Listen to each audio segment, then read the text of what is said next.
you have spent a lot of time reading about and researching and speaking to powerful people.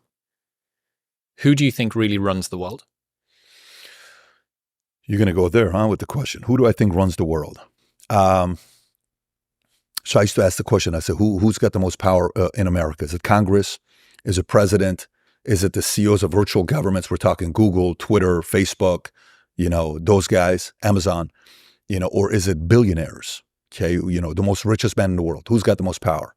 And you'd be amazed how few people say president.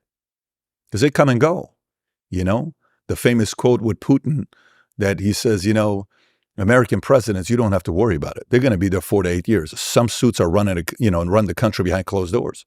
And he's got a very good point when he says something like that, Putin. But to me, there are a lot of alliances being built. So if you and I were to think about aspirational type of people, okay, you know how they say, well, Michael Jackson eventually got to a point where he got so many different girls that he started trying with this and he started trying with this. And a lot of these people in Hollywood have so much sex with so many different people that they become creative and they do dumb things, right? Okay. Tiger Woods, the reason why he got these girls, because what do you know what it is to be the greatest golfer in the world? And everybody throws their panties at you. You want to judge a guy like that? Why don't you go be the greatest golfer and see what it feels like to be 1 out of 8 billion? You don't know what it's like. So they're kind of trying and experimenting with all this stuff, right? It's almost like I'm so much in a prison jail. Everybody's watching what I'm doing. I want to break the rules a little bit to see what I'm capable of doing. Okay. So let's go process and dissect some of these guys that make all the money in the world. Okay. You become a billionaire. And you're still dangerously ambitious. Not from a good place, but more selfish place. Okay, you took over an industry. Now you're worth $5 billion. Now you're worth 10. If you're a billionaire, you're the best at what you do in your space for the most part, or you help build the best in that space for the most part. Okay, cool. So maybe your marriage didn't work out. Maybe you're not the best father in the world.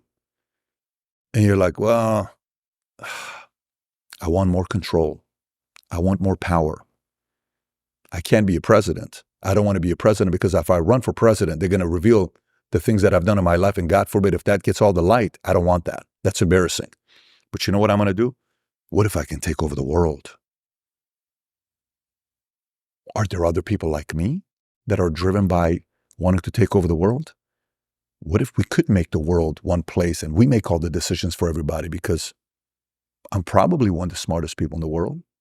And that conversation's taking place. Again, you really start having that godlike figure. Like, I don't know if you're familiar with George Soros. In one of the interviews he gave to LA Times, he says, I always fancied myself with being a god. Fancied myself with being a god. This is an LA Times interview 20 plus years ago. If you type in George Soros, LA Times, God, it's the most disturbing interview to read about this guy. A lot of people are very skeptical about him, right? He's like the boogeyman of a number of conspiracies. How many people have you heard say, I always fancied myself with being a god?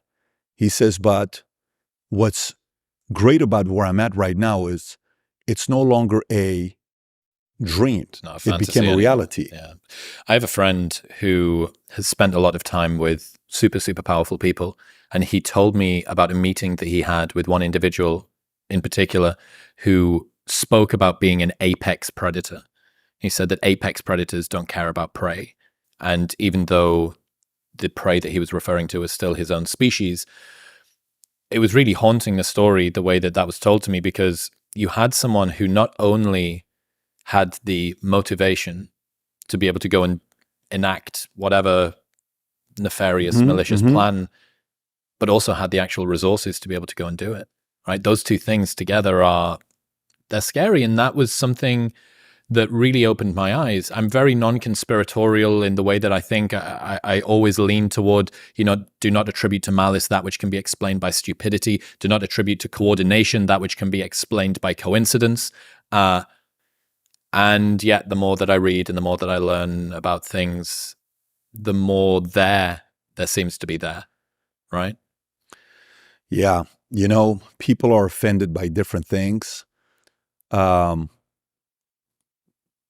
Some people being offended in their deepest insecurities, they're willing to use their ambitions to go to certain levels that at that point, they're not thinking about the consequences of ruining a lot of people's lives. That's not something they're thinking about at that level.